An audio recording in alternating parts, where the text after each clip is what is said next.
7-20-25 бағдарламасы бойынша пәтерді қалай табуға болады? Ол өте оңай. 3 ірі онлайн алаң бағдарлама бойынша баспана іздеуді жеке қарапайым қызметке бөлді. Homesters.kz-те 7-20-25 басты бетте жеке белгімен көрсетілген. Оған кіріп сіз қаланы, бағаны, бөлме санын таңдай аласыз. Сол арқылы 7-20-25 бағдарламасы бойынша сатылатын тұрғын үй кешендерінің, пәтерлердің тұтас бетін көре аласыз. Carter.kz-тің басты бетіндегі танымал сұраныстар бөлімінен өзіңізге қажетті сандарды бірден көресіз. Пәтерді таңдайсыз, қалай сатып алуға болады.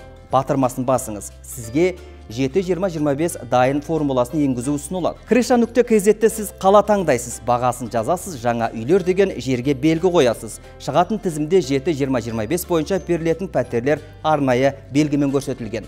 Бұл ресурстарда барлық жаңа үйлер жинақталған. Себебі 7-20-25 бағдарламасы бойынша тек пайдалануға берілген бастапқы тұрғын үйді ғана сатып алуға болады. Сондықтан таңдаңыз. Бірақ пәтерді бірден брондап қоюды ұмытпаңыз. Бұл маңызды.